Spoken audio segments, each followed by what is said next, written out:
इस कार्यक्रम के पुण्यार्जक हैं माता पिता श्रीमान रूपचंद जी जैन, श्रीमती कमला जैन, दिनेश जैन, रेखा जैन, दिवेश जैन, दिशा जैन, गंगवाल परिवार, प्रवासी मुंबई, निवासी ब्यावर।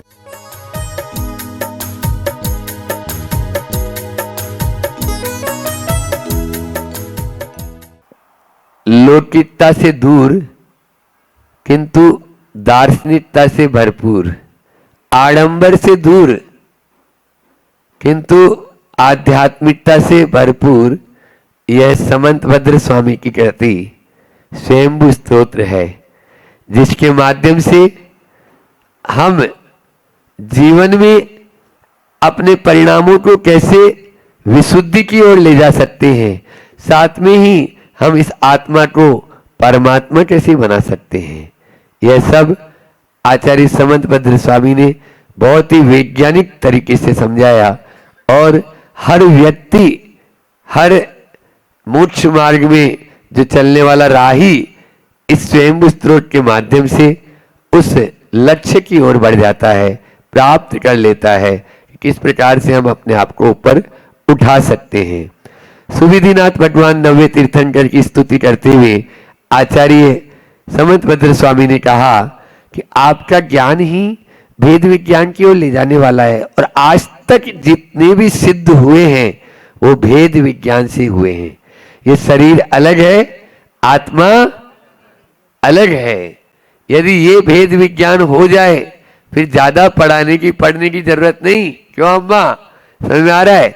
बस ये दृढ़ता हमारे अंदर में आना चाहिए कि ये भेद विज्ञान, बाकी सब एकांत की ओर ले जाने वाले हैं।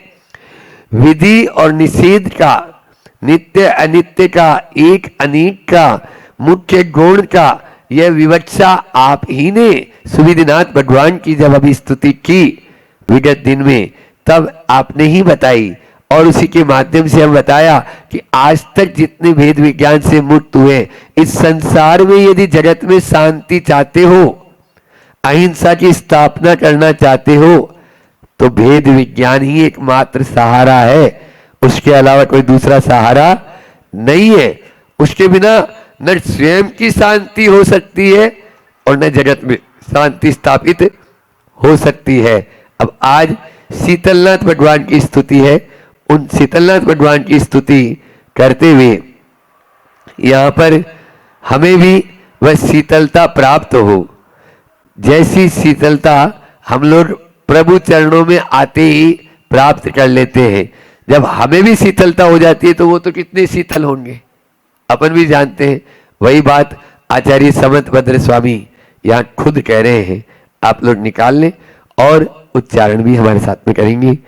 न शीतला चंदन चंद्र रश्मयो, न गांड मम्बो न चहार यष्टये, यथा मुनिस्ते नगवाक्य रश्मये, समाम्बुगर्भा शिशिरा विपश्चिताम।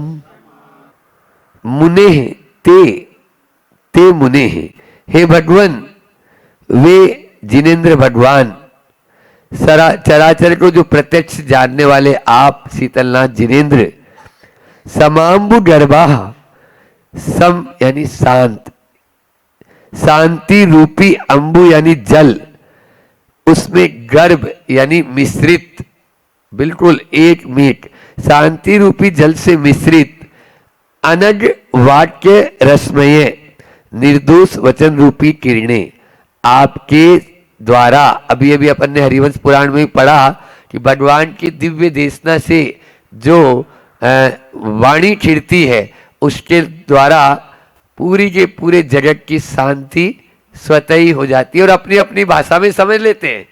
यहाँ पर भी वही बता रहे हैं कि वह निर्दोष वचन रूपी जो आपके मुख से निकले शब्द, विपश्चिताम, हे अपधेय तत्व को जानने वाले, यथा जिस प्रकार शिशिरा शीतल है, वैसा शीतल संसार संताप को नष्ट करने वाली, शांति पहुंचाने वाली। हे प्रभु, आपकी वाणी जैसी शीतल है, शिशिरा यानी शीतल शिशिर अभी चल रहा है, ये मौसम कौन सा है अभी? हाँ, शिशिर तथा शिशिर हेमंत काल में बाहर भूपर सोते हैं। तो अब इसके बाद हेमंत आएगा, फिर आएगा बसंत। तो ये तो यहाँ पर शिशिरा यानी शीतल, संसार ताप को नष्ट करने वाली आपकी वाणी है। ऐसे वाणी न शीतलास चंदन, चंदन भी ऐसा शीतल नहीं है। जैसी आपकी वाणी शीतल है, ऐसी शीतलता बोलो ना चंदन में भी नहीं है। 4 उदाहरण दे रहे हैं, एक नहीं। फिर दूसरा है कि वैसी शीतलता न चंद्र रश्मि, चंद्र यानी चंद्रमा, रश्मि यानी किरण, चंद्रमा की किरण में भी वैसी शांति नहीं है। आदमी करवटे ही बदलता रहता है। गर्मियों के मौसम में पूर्णिमा की चांदनी, और फिर भी मन में यदि सर्दी का मौसम भी हो और मन में यदि उथल पुथल मची भी है, तो वो चांदनी भी उसको शीतल नहीं कर सकती है। फिर तीसरा उदाहरण और दे दिया उन्होंने, गांग बम्ब, गांग गंगा का अम्ब यानी जल, गंगा का पानी शीतल कहलाता है, लेकिन वैसी शीतलता उसमें भी नहीं जो हे प्रभु आपके वचनों से जैसी शीतलता मिली। और अंतिम दे दिया कि हार यष्टे न शीतलता, यानी यष्टि यानी मोती, मोतियों के हार में भी वैसी एक आध मोती नहीं, बहुत सारे मोती ले लो तो भी मोती ठंडा होता है, लेकिन वैसी शीतलता उनमें भी नहीं है। हे प्रभु आपके चरणों में आने पर हम जैसी शीतलता पाते हैं, वैसी शीतलता न तो चंदन में है, न चंद्रमा की किरणों में है, न वैसी शीतलता गंगा के जल में है, और न वैसी शीतलता मोतियों के हार में है। ये यहाँ पर प्रभु कह रहे हैं। ध्यान रखना, जब अग्नि जो होती है, अग्नि वो 5 प्रकार की होती है। कितने प्रकार की? 5 पंचाग्नि होता है ना, तो हाँ 5 प्रकार की अग्नि, उसमें से 4 अग्नि अपनी काम की नहीं, 5वीं अग्नि आप लोग तपो। समझ में आ रहा है? ये तपना है तो कौन कौन सी? तो एक होती है दावाग्नि, है ना, जंगल की आग, बड़वाग्नि समुद्र की आग, जठराग्नि पेट की आग, और कसायाग्नि जिसको कामाग्नि भी बोल देते हैं, क्रोधाग्नि भी बोल देते हैं। ये कसाई की अग्नि ये भी जला डालती है, सुखा डालती है आदमी को, किसी भी जानवर तक को भी, आदमी क्या प्राणी मात्र को। तो ये 4 अग्नियां कोई काम की नहीं। और 5वीं अग्नि कौन सी है? ध्यानाग्नि। ध्यान रूपी अग्नि को प्रज्वलित कर लो, फिर आपको जो है हमेशा शीतलता ही शीतलता मिलती चली जाएगी। बस हमारे अंदर में बस शुभ ध्यान की अग्नि प्रज्वलित हो जाए, तभी हम कर्मों का क्षय कर देंगे। और जैसे ही कर्मों का क्षय करेंगे, वैसे ही हम अपने आप में स्थिर हो जाएंगे। भटकने की आवश्यकता नहीं है। इसलिए हम केवल बाहर बाहर में ही भटकते रहते हैं। पूर्णमती माता जी ने बहुत सार्थक पंक्तियां लिखी है नव देवता पूजा में कि प्रभु काल अनादि से जग का संताप सहा, अब सहा नहीं जाता, यह भी तो द्वेष महा, इस द्वेष की ज्वाला को अब शांत करो स्वामी, नवदेव शरण आया, शरणा दो जग नामी। पढ़ते हो ना आप लोग? ये है कि द्वेष की, राग और द्वेष की अग्नि में पूरा संसार जल रहा है, और हम भी यदि वही करेंगे तो हम भी जलेंगे। ऐसा तो है नहीं कि भारत वालों के लिए छूट हो जाए और विदेश वालों के लिए जो है जला डाले। यहाँ पर ऐसा कोई बेटी व्यवहार नहीं है, सबके लिए एक सही है। पाप तो यहाँ करो चाहे वहाँ करो, सुबह मूलाचार में था ना, कहीं पे भी करो वह पाप ही कहलाएगा। बल्कि जो ऊंचे पद पर बैठकर यदि नीचे की भूमिका में आएगा तो उसके लिए ज्यादा बंद हो जाएगा। तीव्र बंद ज्ञाता ज्ञात भावाधिकरण वीर्य विशेष तद विशेष है। पाप में भी लगा लेना और पुण्य में भी लगा लेना। आप जितने तीव्र भावों से, मंद भावों से, ज्ञात भावों से, अज्ञात भावों से, शक्ति के अनुसार, बिना शक्ति के अनुसार, ये जैसा भी आप करोगे वैसे ही मंत्र को प्राप्त हो जाएंगे। इसलिए हमें शीतलता चाहिए तो बस प्रभु चरणों में आ जाओ, वही शीतलता है। बाकी अन्यत्र कहीं पे भी जाएंगे तो हमें शीतलता नहीं, वह मिल ही नहीं पाएगी। अच्छे अच्छे राजा महाराजा भी जो है लास्ट में वैराग्य को प्राप्त हो गए कि अब भैया ये जो दाह है वो ठीक नहीं हो पा रहा है, तो इसको हम सीधे सीधे वैराग्य की ओर चलो। और वैराग्य में जाते ही वो सब दाह अपना आप ही ठीक हो जाता है। इसका पद्यानुवाद भी बहुत सुंदर आचार्य भगवंत ने लिखा है। ना तो मलिया चल चंदन, और बहुत महंगा आता है, सबसे महंगा चंदन का नाम होता है मलियाचल, मलियाचल का। ना तो मलियाचल चंदन और चंद्र चांदनी शीतल है, शीतल गंगा का भी जल नहीं, मणि में माला शीतल है। हे मुनिवर तब वचन किरण में, प्रसम भाव में नीर भरा, शीतल तम है बुध जन जिसका, सेवन करते पीर हरा। बस जो विद्वान उसको पी लेंगे, उसका सेवन कर लेंगे, उसका पान कर लेंगे, तुरंत उनकी प्यास बुझ जाएगी, बस कष्ट हर जाएंगे। पीर हरा, पीर यानी वह कष्ट को हरने वाली होती है। अब आगे के में भी यही उस शीतलनाथ, उन शीतलनाथ भगवान के जो वचन हैं उनका क्या प्रभाव हमारे ऊपर पड़ा वो भी यहाँ पर बता रहे हैं। सुखा बिलासा नलदा है मूर्छितम,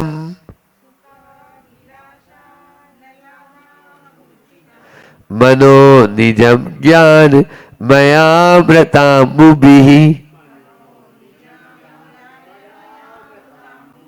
व्यदिद्यपस्त्वं विसदा है मोहितम, यथा विसग मंत्र गुणे स्विग्रहम। बहुत ही बढ़िया उदाहरण के साथ में समझाया है आचार्य भगवंत ने। अद्भुत है, अद्भुत उदाहरण भी अद्भुत है और बहुत ही अच्छा। यहाँ पर यथा, जिस प्रकार से उदाहरण देखो, विष दाह है मोहितम, विष रूपी दाह से जो मूर्छित है, मोहित हो चुका है, वह जहर जिस पर चढ़ चुका है, स्विग्रहम अपने शरीर को विषक, वैद्य मंत्र गुणे, मंत्र के गुणों के द्वारा शांत कर देता है। कोई वैद्य के पास आप जाएंगे, आपके शरीर में जहर चढ़ गया तो वो उसको दूर मंत्र के द्वारा, औषधि के द्वारा दूर कर देता है। तो हम इसी प्रकार से हे भगवान, आपने सुखाभिलाषा नलदा है मूर्छितम, यानी वैश्यिक सुखों की अभिलाषा रूपी अग्नि के दाह में जो जल रहा है, मूर्छित हो चुका है। सुखाभिलाषा नल दाह, अनल यानी अग्नि, और अनल के उस दाह में मूर्छित हो गया। कौन? सुखाभिलाषा, जो सुख की अभिलाषा करते हैं, विषयों की अभिलाषा करते हैं, विषयों की चाह करते हैं, वो अग्नि का रूप बताया और वो मूर्छित है। प्रत्येक संसारी प्राणी की यही हालत है, उसी सुखाभिलाषा नलदा है मूर्छितम, उसमें वह मूर्छित है। लेकिन प्रभु की वाणी ने क्या किया? निजम अपने मन को ज्ञानमयामृताम्बुभिः, ज्ञानामृत रूपी जल के द्वारा व्यदिद्यपः शांत किया था। जो विषयों की अभिलाषा से मूर्छित हो चुका है, उसको आपकी वाणी ने, वाणी रूपी ज्ञानामृत जो है उसने शांत कर दिया। आप देखिए, जट से जो हारा तूने ही तारा, तुमरे बिन हमेरा कौन नाही। बस ये ओ पालनहारे अनंत गुणधारे, तुमरे बिन कोई भी नहीं, तुमरे बिन कोई भी नहीं है। तुम्हारी वाणी को सुनकर अच्छे अच्छे जो है तुरंत ही शांत हो जाते हैं। यह वीतरागता का प्रभाव है। इसलिए हमें भी जिनकी शीतल वाणी सुनकर शीतल हुई तपन है, जिनकी शीतल वाणी सुनकर, ये लाइनें हैं आचार्य श्री जी के लिए लिखी थी नरेंद्र प्रकाश जी फिरोजाबाद वालों ने। आचार्य श्री जी के ऊपर एक श्लोक बनाया था कि आपकी वाणी को सुनकर शीतल हुई तपन है, तत्वों का होता निज अंतर मंथन और मनन है। आप तत्वों का मंथन और मनन करने में ही अपना जो है रात दिन लगे रहते हैं। तो आपकी वाणी को थोड़ा सा भी सुन लेते हैं। हमने देखा, कई बार प्रैक्टिकल देखा, आचार्य श्री जी के शब्दों को, नैना जी का उदाहरण भी आपने देखा होगा, सर्प आता और वहां पर वह भी सुनता। अनेकों प्रसंग है, हिरण है और है। एक बार जब डोंगरगढ़ में ना अभी, तो डोंगरगढ़ से हम लोगों को अमरकंटक की ओर जाना था, तो बीच में 3-4 बड़े बड़े गांव थे दूसरी तरफ से, और एक कान्हा केसली का जंगल था। तो आचार्य श्री जी ने वो कान्हा केसली का जंगल चुन लिया। अब रोड ऐसा जैसा नस्तर जैसा, क्योंकि अब वन अभ्यारण्य में रोड नहीं बनाते ताकि गाड़ियां न चले, और वो फॉरेस्ट में रहता है, लगभग 150-200 किलोमीटर का एरिया था। तो वहां पर जो जनरली भैंस वगैरह थी, आचार्य श्री जी देखती और यूं बस खड़ी हो जाती, बस एक तक निहारती रहती, एक नहीं, दो नहीं, 50 भैंसे। तब आचार्य श्री जी भी बोले, इन्हीं के लिए तो इधर से आए, उधर तो समझ नहीं पाते, ये लोग समझ जाते हैं जल्दी से। समझ आ रहा है? ये याद आई, इन्हीं के लिए तो इधर से आए। वहां पे आदिवासी बच्चे आचार्य श्री जी कभी चरण चलाते, कभी खड़े होके, खुद खड़े हो गए। हम रात में वो भी सोए हमारे साथ में, हम भी सोए, सब लोग पूरे 32 महाराज जी, और उसमें लगभग 100-150 बच्चे जो थे। तो गर्मी का मौसम भयंकर, तो वो भी बाहर ही सोए और हम लोग भी। अब सवेरे उठे और आचार्य श्री जी खड़े हो गए, वो बच्चे लाइन बना खड़े हो गए। एक एक बच्चा आएगा, चरण छुएगा लाइन से, और चरण छू के जा रहा है गुरु जी के वहां से, और फिर बिहार हुआ। ये है, तो बोले इनके लिए ही, और पूरे विद्यालय का विद्यालय शाकाहारी, यहाँ पर अब आज से अंडा मांस मछली बंद, गुरु जी के चरण पड़ जाए, ये होता है। तो अपना आप ही जहाँ पर गुरुओं के चरण पड़ जाएं, जहाँ पर ऐसे जो है तीर्थंकर आत्माओं के चरण पड़ जाएं, तो फिर तो कहना ही क्या।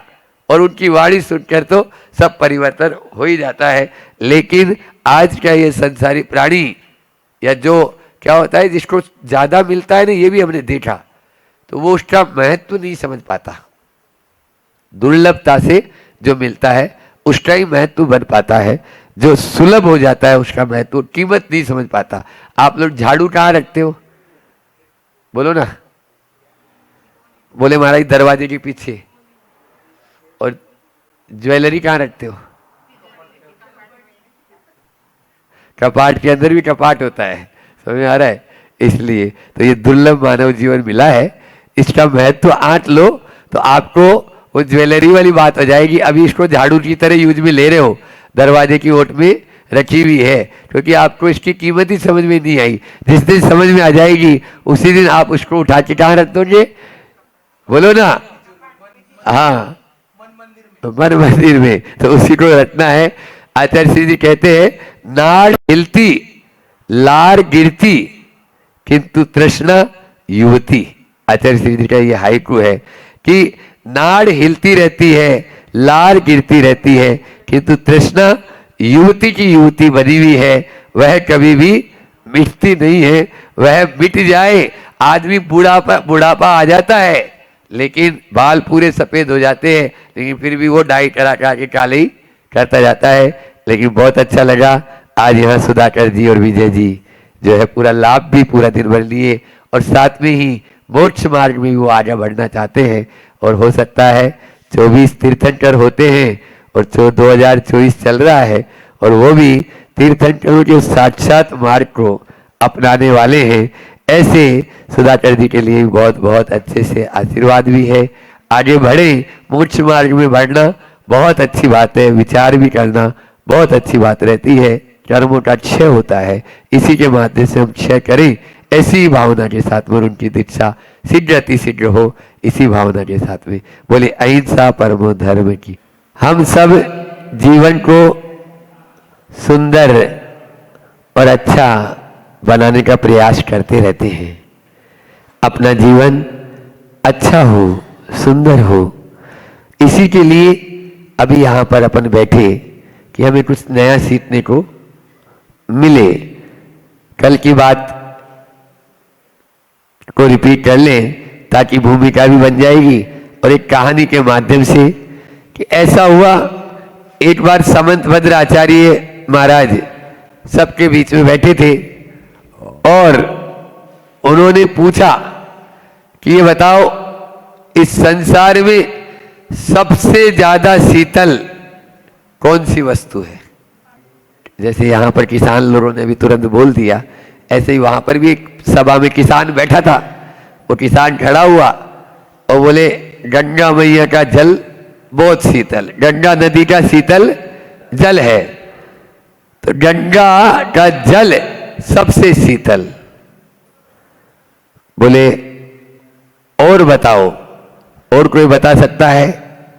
तो दूसरे ने कह दिया कि चंद्रमा की जो चांदनी होती है वो बहुत शीतल है, वो बहुत शीतल है। अच्छा, तब तीसरे से खड़ा हुआ, भैया तुम बता दे। उसने बोला वो बसेरे के मोती आते हैं ना, मोती, वो मोती बहुत ठंडे होते हैं, शीतल होते हैं, तो वो शीतल है। फिर चौथे से पूछा तो चौथे ने उसको जो है एक और कुछ सूझा कि भैया बसेरे के मोती, बोले वो जो ये तीनों ही ठंडे नहीं है, इनसे भी कोई शीतल है क्या? जब आचार्य भगवान ऐसा पूछे तो एक ने बोला हाँ मैं बताता हूं। बोले क्या है ये बता? बोले मलयाचल का शीतल चंदन, चंदन सम शीतलता पाने आया। आप लोग भी बोलते हो पूजा में, चंदन सम शीतलता पाने अब द्वार तुम्हारे आया हूं। ऐसी शीतलता जैसे मिल जाती है तो वैसा मलयाचल का शीतल चंदन है। तब एक वहां पर कोई छुल्लक जी भी बैठे थे और वो खड़े होके बोलते हैं इन सब में शीतलता नहीं है, न गंगा जल में शीतलता है, न मोतियों के हार में शीतलता है, और न बसेरे क्या आपके चंद्रमा की किरणों में शीतलता है, न मलयाचल के चंदन में शीतलता है।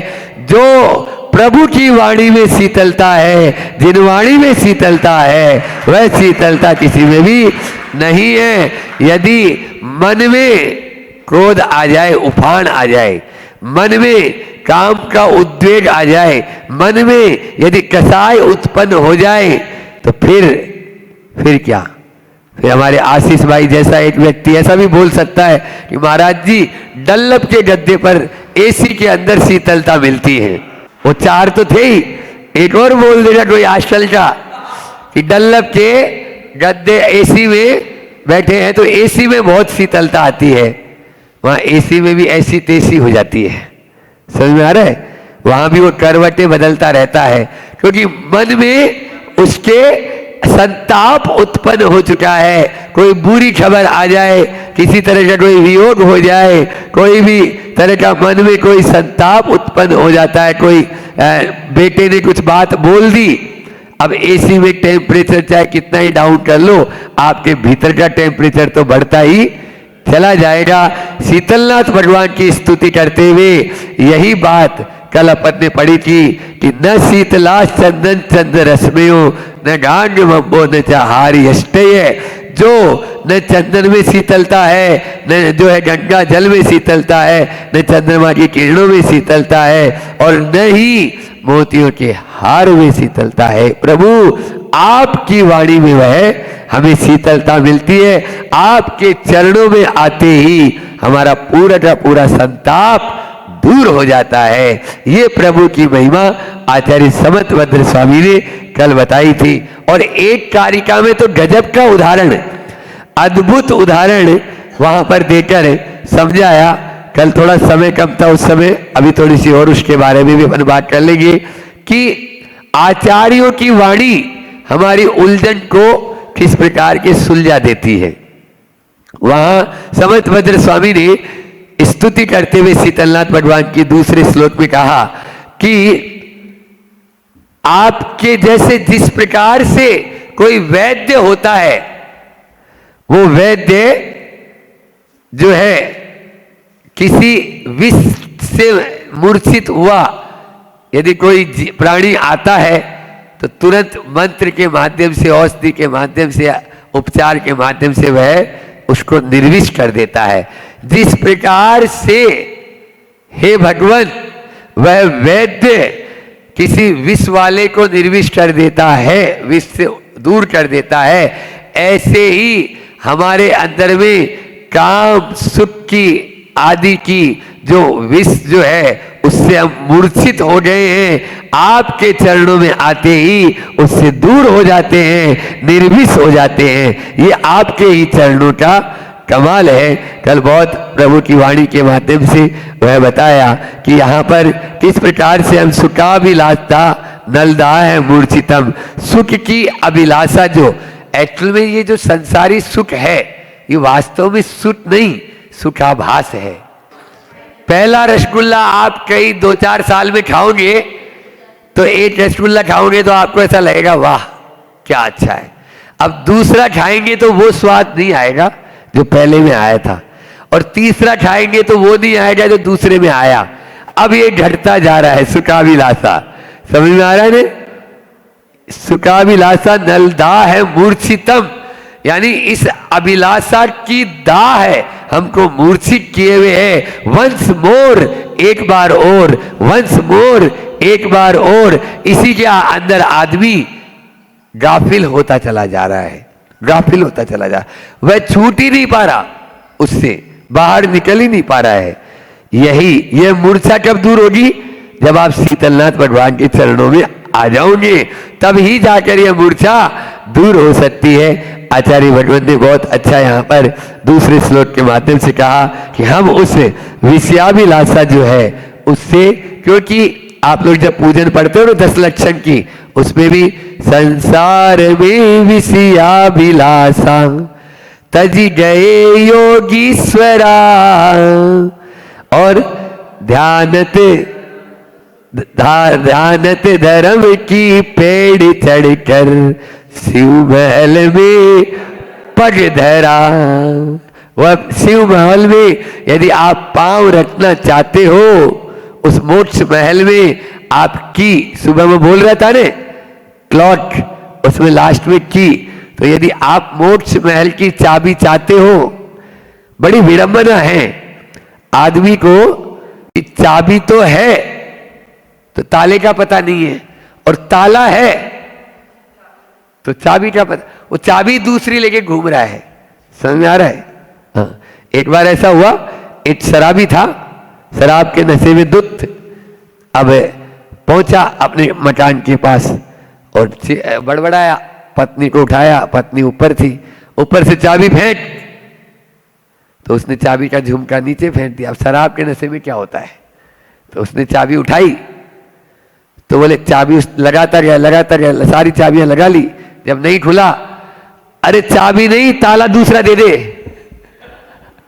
उससे। तो आज के इंसान की ये सारी स्थिति उसकी है, विषयाभिलाषा में वह इतना मूर्छित है कि या तो वो ताला बदलने में लग जाता है या चाबी उसको पता नहीं चल पा रही है। जब तक चाबी का सही पता नहीं, अरे संत कहते हैं अपने पास में एक ऐसी मास्टर की रखो कि जिस ताले पर लगाएंगे वही ताला खुल जाएगा, मोक्ष महल में प्रवेश आपका हो जाएगा, तभी मोक्ष महल में प्रवेश हो पाएगा। बस यह है सम्यक दर्शन, सम्यक ज्ञान और सम्यक चारित्र, ये की है। समझ में आ रहा है? ये की है, और इस रत्नत्रय की को आप भी ले लेंगे तो जहां पर लगाओगे वही फिट हो जाएगी। चाहे लोनारा में लगाओ चाहे हथनूर में लगाओ, कोई फर्क पड़ने वाला नहीं, ताला तो खुल के रहेगा। कि दार्शनिकता से भरपूर है यह स्वयंभू स्तोत्र, आडंबर से दूर है यह स्वयंभू स्तोत्र, और जैन दर्शन का नूर है यह स्वयंभू स्तोत्र, और 2400 तीर्थंकर की स्तुति के लिए मशहूर है यह स्वयंभू स्तोत्र। इस स्वयंभू स्तोत्र में 24 तीर्थंकर की स्तुति है। यहां पर नूर मुझे लेना था, इसलिए जैन दर्शन का नूर है स्वयंभू स्तोत्र। और आज हम कहां पर बैठे हुए हैं अभी? हत नूर, समझ में आ रहा है? हत यानी हाथ और नूर यानी हाँ, मतलब एक बहुत अजीब बढ़िया चीज आपको हाथ मिले ना। अभी एक शंका समाधान में प्रश्न पूछा था मेरे से कि महाराज जी ये जो हाथ की रेखाएं देखते हैं ये कहां तक सत्य है? हथनूर वालों सुन लो, हाथ की रेखाएं देखते हैं ये कहां तक सत्य है? मैंने कहा भैया तू कह रहा है कि हमारी रेखाओं में भाग्य या तकदीर लिखी हुई रहती है हाथ में। अरे भाग्य या तकदीर तो उनकी भी होती है जिनके हाथ ही नहीं होते। तो हथनूर शब्द खुद बोल रहा है आपसे कि आपके हाथों में वो नूर यानी कमाल है जिसके माध्यम से आप यदि काम करना चाहो तो आप एक दिन में पैसा नहीं, गंगा, हमारा भारत का अंदर में सोने की चिड़िया क्यों बोला जाता था? क्योंकि यहाँ पर सोने की या दूध की नदियां और क्या बोलते हैं घी की नदियां, दूध और घी की नदियां बहती थी। गौशाला वाले बैठे हुए हैं गौ माता के बचाने के लिए। इसलिए मैं इस बात को लेके आया कि आज रोटी, कपड़ा और मकान, तो कपड़ा और मकान दूसरे लोग बना रहे हैं। तो हथनूर को आपको संभालना होगा, तभी आप आगे बढ़ पाएंगे। इस चीज को अपने दिल और जेहन में बैठाओ ना। हम आपसे नहीं, केवल इस गांव से नहीं, सबको बोल रहे हैं। आज दान के क्षेत्र में हम कंगाल हो जाते हैं। और हमारे आचार्य समंतभद्र स्वामी ने रत्न कर्ण श्रावकाचार्य में कहा कि यदि तू ऊंचा उठना चाहता है, तो उच्च कुल में बढ़ना चाहता है, तो और सुंदर रूप को प्राप्त करना चाहता है, इसलिए हमारा पूर्व कर्म ऐसा था जो हम यहाँ जैन कुल में आए। कम से कम अब अपना ऐसा कार्य हो जिसके माध्यम से अपना आगे का कुल बढ़िया हो। यहाँ पर आचार्य समंतभद्र स्वामी भी ऐसे ही अपन को संबोधित कर रहे कि मूर्छा को दूर कर, सोते सोते में निकल गई तेरी। अभी ये बताओ यहाँ पर जितने लोग बैठे वो सो रहे हैं या जाग रहे हैं? अपन पहले श्लोक लेते हैं, फिर उसके बाद में आगे का। स्वजीवते काम सुखे च तृष्णया दिवा समार्ता निशिसेरते प्रजा। ये पुस्तक दी थी ना आपको, खोल कर उसमें देख सकते थे, कोई बात नहीं। त्वमार्य नत्तम दिवम प्रमत्तवान न जागरेवात्म विशुद्ध वर्तमनी। यहां पर प्रजा, लौकिक जन, आप सब बैठे हुए यहां पर, स्वजीवते अपने जीवन से और काम सुखे, अपनी इच्छाओं की पूर्ति के लिए, अपनी कामनाओं के सुख के लिए, तृष्णया, तृष्णा से, दिवा, दिन में, समार्था, सेवा, कृषि आदि से कष्ट जो उनको होता है उसको बोलते हैं श्रमार्था। श्रम के आर्थ यानी श्रम कर लेते हैं तो थक जाते हैं, तो दिन में तो थक गए, और निशी रात्रि में सेरते सो जाते हैं। परंतु हे आर्य, हे पूज्य, हे शीतलनाथ भगवान, आत्म आप नक्तम दिवम, रात दिन, अप्रमत्तवान, अप्रमत्त होकर, आत्मविशुद्धि वर्तमनी, वर्तमनी यानी रास्ता, मार्ग, आत्मविशुद्धि के मार्ग को अंगीकार करके अजागह एव, जागते ही रहते हैं, जागते ही रहते हैं।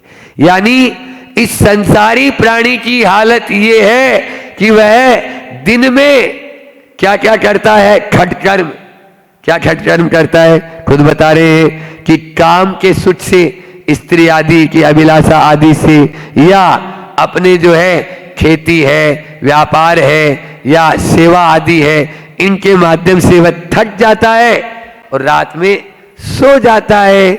लेकिन आप दिन हो या रात हो, नक्तम दिवम, आप रात दिन अप्रमत्त होकर जागते ही रहते हैं, जागते ही रहते हैं। सत्य ही कहा है किसी ने कि रात गमाई सोएकर, रात गमाई सोएकर, दिवस गमाई खाए, दिवस गमाया खाए। और हीरा जन्म अमोल था, हीरा जन्म अमोल था, इसको यूं ही व्यर्थ में जाए। 15 प्रकार के प्रमाद बताए। कौन कौन से? 5 इंद्रियां, 4 विकता, 4 कसाय, 13, और 1 स्नेह और 1 आपके निद्रा। निद्रा देवी किसी की नहीं। आप लोगों ने देखा होगा, आचार्य श्री ने बहुत अच्छा एक हाइकू दिया, निद्रा वासना, निद्रा वासना 2 बहनें जिन्हें लज्जा न छूती, जिन्हें लज्जा नहीं छूती। आप देख लीजिए, निद्रा, नींद आए, नींद न देखे टूटी खाट, और काम न देखे जाट कुजात। वो भंगी की भी ले आएगा, चमार की भी ले आएगा, उसको कुछ मतलब नहीं। काम वासना में अच्छे अच्छे राजा महाराजा नाली के अंदर भी चला जाएगा।